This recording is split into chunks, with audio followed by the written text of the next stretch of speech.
2024-25 অর্থ বছরে প্রথম ও দ্বিতীয় কিস্তিতে পৌরসভা ওয়ারি মোট 10,57,565 টাকা আমাদেরকে বরাদ্দ প্রদান করা হয়।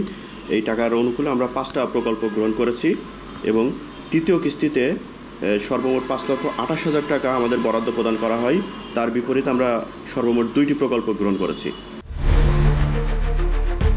নথিতে প্রায় সম্পন্ন কিন্তু বাস্তবে অদৃশ্য, এমনই চাঞ্চল্যকর অভিযোগ উঠেছে বগুড়ার শিরপুর পৌরসভায়। গ্রামীণ অবকাঠামো রক্ষণাবেক্ষণ বা টিআর কর্মসূচির আওতায় বরাদ্দ পাওয়া প্রায় 16 লাখ টাকার 7টি প্রকল্পের মেয়াদ শেষ হলেও অধিকাংশ কাজই এখনও দৃশ্যমান হয়নি।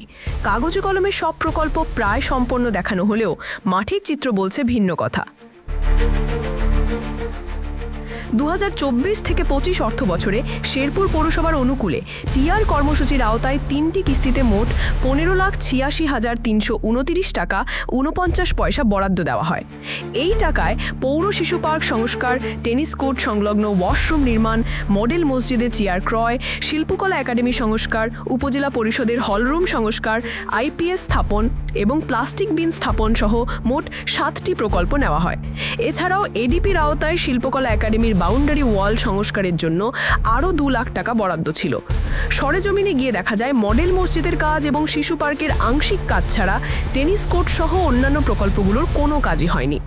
অভিযোগ উঠেছে গত 26 ফেব্রুয়ারি প্রকল্পগুলো অনুমোদন হলেও কাজ না করেই সম্পূর্ণ অর্থ তুলে নেওয়া হয়েছে। এইখানে আপনি খেয়াল করে দেখবেন এই পাশে সমাজসেবার যে অফিসটা আছে, সমাজসেবা অফিসের যে ভবনটা আছে, সেই ভবনটার সাথে মূলত আমাদের শিল্পকলা একাডেমির জন্য একটা কক্ষ নির্দিষ্ট করা হয়েছে এবং সেটা সংস্কারের কাজ চলছে, এখনও কমপ্লিট হয় নাই, চলমান। মূলত যে টাকাটার কথা আপনি বললেন 1,15,000 টাকা, ওই প্রজেক্টের টাকা দিয়ে মূলত এই রুমের সংস্কারের কাজটা চলছে এবং সেটা শিল্পকলার জন্য। আর যন্ত্রপাতি আনুষঙ্গিক যা কিছু লাগে, বাদ্যযন্ত্র থেকে শুরু করে যা কিছু শিল্পকলা একাডেমি পরিচালনার জন্য, এই সমস্ত যন্ত্রপাতিরই অর্ডার দেওয়া হয়েছে এবং খুব শীঘ্রই এই রুম সংস্কার হলে সেখানে সেসবগুলো চলে আসবে এবং সেটা দৃশ্যমান হবে। সবচেয়ে বেশি বিতর্ক সৃষ্টি হয়েছে শিল্পকলা একাডেমি সংস্কার প্রকল্পটি নিয়ে। এই প্রকল্পের সভাপতি উপজেলা মহিলা বিষয়ক কর্মকর্তা রেবেকা সুলতানা জানান, সমাজসেবা ভবনে শিল্পকলা একাডেমির জন্য একটি কক্ষ বরাদ্দ নিয়ে সংস্কার কাজ চলছে এবং বাদ্যযন্ত্রের জন্য অর্ডার দেওয়া হয়েছে, কিন্তু অনুসন্ধানে দেখা যায় যে কক্ষটি সংস্কার করা হচ্ছে সেটি মূলত বার্ষিক উন্নয়ন কর্মসূচি বা এডিপির আওতাধীন। শেরপুরের সাংস্কৃতিক কর্মীরাও এ বিষয়ে ক্ষোভ প্রকাশ করেছেন। তাদের অভিযোগ, দীর্ঘদিন ধরে শেরপুরের শিল্পকলা একাডেমির কোনো কার্যক্রম বা নির্দিষ্ট ভবন নেই। শেরপুরে শিল্পকলা একাডেমির কার্যক্রম একদম নিষ্ক্রিয় হয়ে রয়েছে।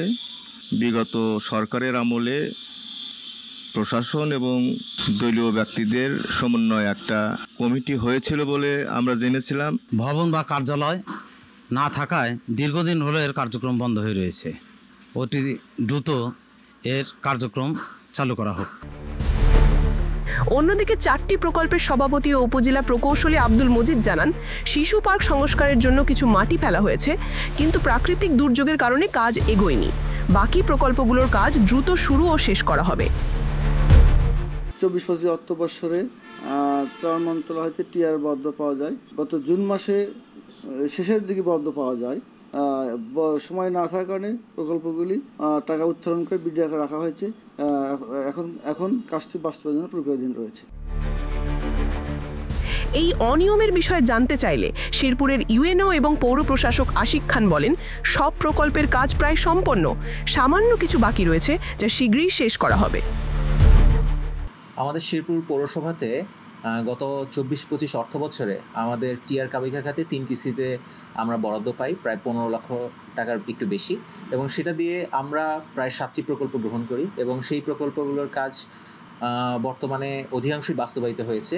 এবং এই বর্ষা বাদল বৃষ্টির সময় আমরা কিছু কিছু জিনিস অর্ডার করে রাখলেও আমরা যেহেতু এখন একটা বর্ষামুখর দিন, সেজন্য আমরা এটাকে জায়গা মতো এখন স্থাপন করতে পারিনি। তবে সবগুলো কাজ মোটামুটি সমাপ্ত হয়েছে এবং এই কাজগুলো অচিরেই খুব 2 সপ্তাহের মধ্যে দৃশ্যমান হবে বলে আশা করছি। একদিকে কর্মকর্তাদের কাজ শেষ করার আশ্বাস, অন্যদিকে মাঠের শূন্য বাস্তবতা। এখন প্রশ্ন হলো, শেরপুর পৌরসভার এই অদৃশ্য প্রকল্পগুলোর পেছনের আসল সত্যটা কি? সংশ্লিষ্ট কর্তৃপক্ষের যথাযথ তদন্তই পারে এই প্রশ্নের উত্তর দিতে।